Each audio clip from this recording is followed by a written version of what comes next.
We have Alear, we have a new rearmed hero. Folks, Engage is here. Let's talk about all these fantastic heroes. First up with our Lord of Firene.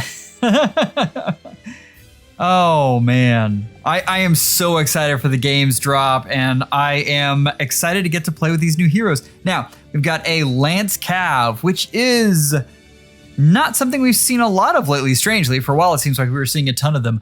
But Arcane Kiang, and remember, this is inheritable. So this is slaying, and if HP is greater than 25%, you get Omni +5, guaranteed follow-up denial, and if unit or foe moves, you get breath. That's pretty good. That's very succinct, but it's very good, and it's multi-phase. I like this weapon on a lot of different units. I would love this weapon on my Shirena. That will be my goal. So hopefully I'll be able to get that. We'll talk more about where this weapon is used, but for now, I think this is a very good weapon for this melee cav. But Self-Improver, what is this nutty thing? This is giving out 35 stats and removing 5. What is that even? I don't. Obviously, this is a preference skill, but 10 attack, 5 speed, 20 defense, and inflicts res -5 at start of combat if unit's HP is above 25%. Inflicts cooldown charge -1 on foe per attack. So you get guard. This is interesting. Then we've got Flow in Trace 3. Enables Kenta remaining 1. If unit initiates combat, neutralizes effects that prevents unit's follow-up attack. Excellent. Flow and Trace is pretty good. Like, this is a skill that you want on a lot of units. This is a very good fodder unit, and if you are sending this off to a cav, it'll be nice to get all of this stuff. Crossbow attack is also a fantastic skill. Yeah, I don't know what to say about this. I mean, it's good. All right. Next, we'll see if this unit gets another 30 stat points just for existing. Jeez. We have the sister and the other lord of House Firene, Celine. All right, we've got an infantry green tome. This is such a mouthful. So this is a healing specialist, which is weird. We haven't had a lot of these. Is this? I mean, it's kind of like it's kind of like we're getting power crept light breath. So I had to write notes on this because this is such a mouthful. So this is slaying. If within 3 spaces of a unit. Of an ally, rather. Restores 7 HP to unit and allies within, and then an Omni +5. Also restores 7 HP to unit and allies within 3 after combat. You get damage reduction equals number of allies with HP above 50% within 3 times 15. So max of 45. That's some pretty good survivability, but what we really care about is this last part, this true damage. True damage equals number of allies with HP above 50% within 3 spaces times 5, max of 15. 15 true damage is nice. If you think about that, with 2 hits, you get 30. If you paired this with a unit like Bridal Catria, keep in mind that would be much, much more. That's 60 true damage coming at you. That's really good. Like, I'm pleased with this. This isn't super flashy up until Speed Res Ideal is fantastic. We love this. Canto Control 3 in the standard pool. Yes. You no longer have to fodder away poor old Medius. No, you got Canto Control right here on another unit. Thank you, IS. This is finally. All right, so we've got the healing specialist.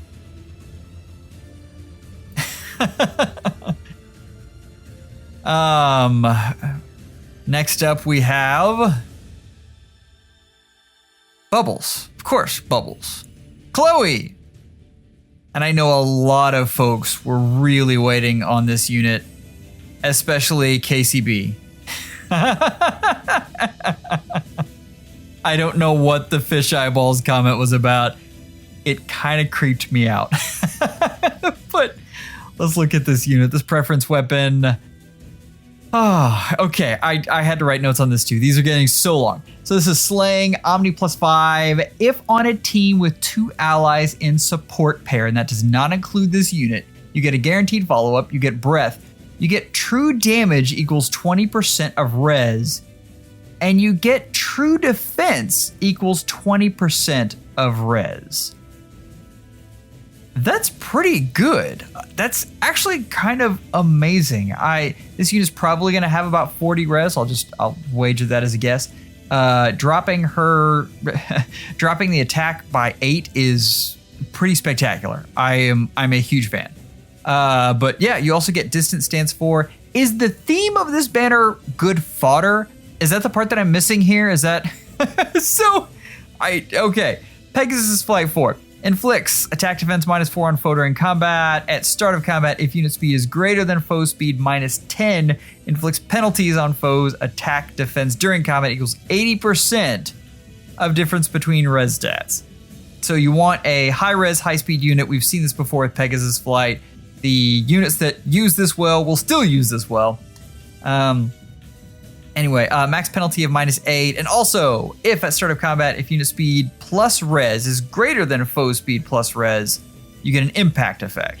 This is good. The problem with these is not that they aren't good. They're always good skills. They're just very niche. Like, there are certain units that use this well. This will be one of them.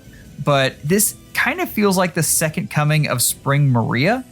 So you guys have seen some really interesting things done with that kind of weapon. Obviously, her weapon excludes area of effect specials, which gives her a weakness. But still, this unit is going to be very, very tanky.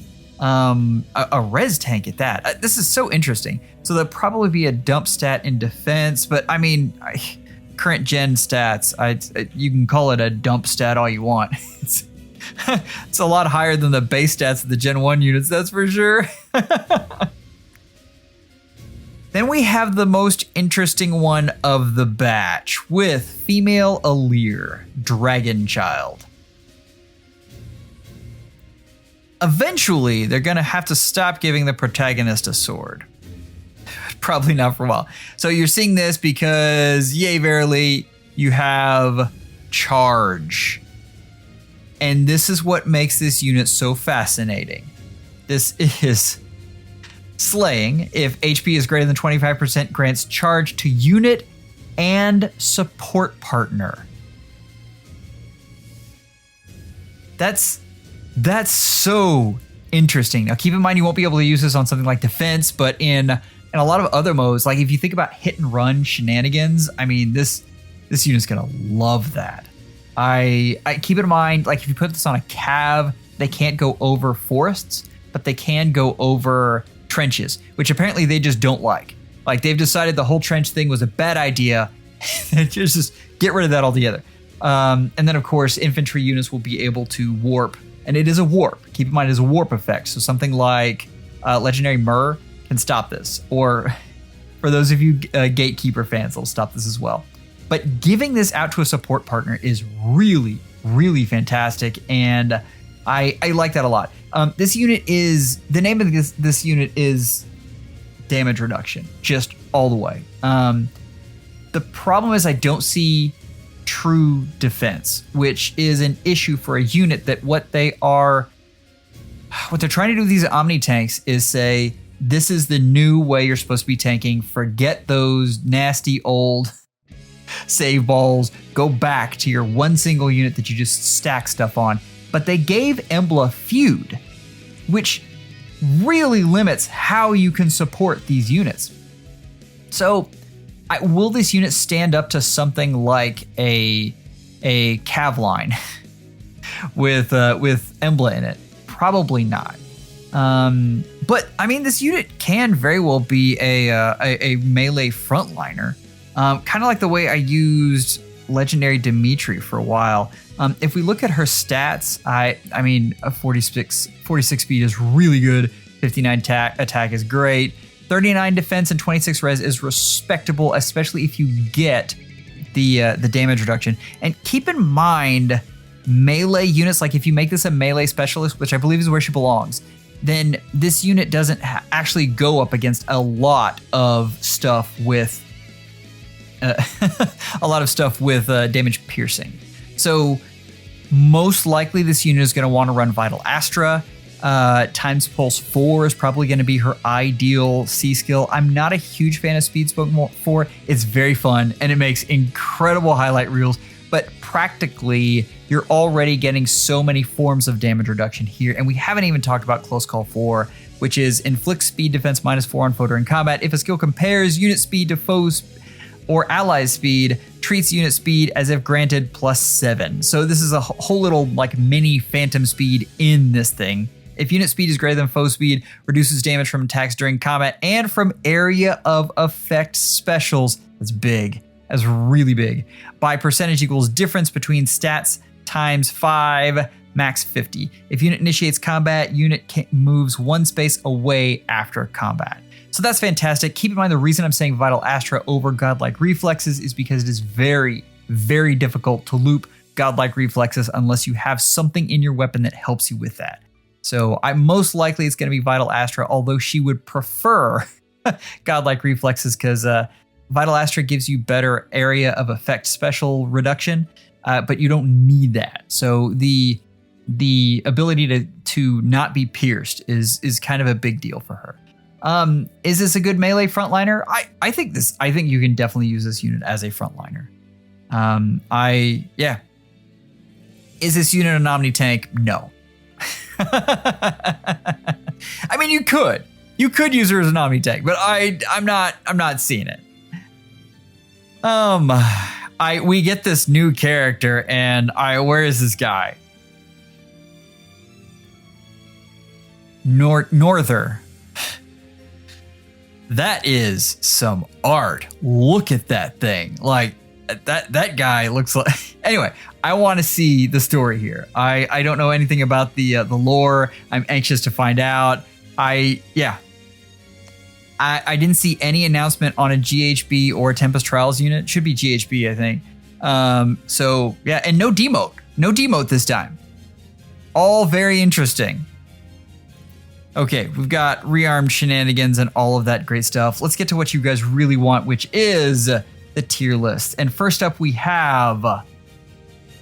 I'm sorry, guys. This guy is... there's nothing wrong with him. This is a very hard class, and I'm not sure Alfred really stands out enough. Look at how good these melee nukes are.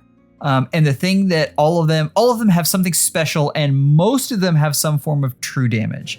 It's possible that you run this unit with Bonfire, but since we didn't get a Brave effect, this unit just can't stand out in this pack.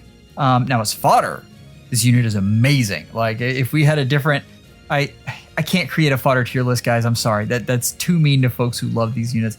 And you can make something out of this unit. I think the A skill is very interesting. But just know that without the true damage, there are so many things in this game that that give you better defense, and this unit's going to have a rough time. Moving on, ranged nukes. I am also not the highest on Sister here. Celine, I did very pretty art. I don't know that she really stacks up here against these other units, though. Look at what they do. Like, all of these units do incredible things. Even, like, look at our last nuke that we got in Nino, who moves 3 spaces and, yeah. Anyway, like I said, if you're talking about putting this unit in a Catria ball, you can definitely do that, and you can give yourself some survivability. But most of the time in this game, there's just not a whole lot of things. Normally, you're getting taken out in 1 round of combat. It's just the way it is, especially with the increasing power of nukes. You're not worried about surviving unless you want to put this unit in like a Tempest Trials run, which, I love my auto battle. So if that's you, I think this unit could be fun for that. Tanks and specialists is where I'm putting Chloe, and I'm also not incredibly high on her. Again, all of these units bring something special, and I know both the true defense and the true damage are nice, But look at what these other units have. Like, this is a stacked category, and Chloe is just not breaking it. Tanks and specialists. Alear does start to climb up, but the problem is you're always going to be comparing her to Dimitri, and Brave Dimitri is just a cut above. I always try to give these units the benefit of the doubt.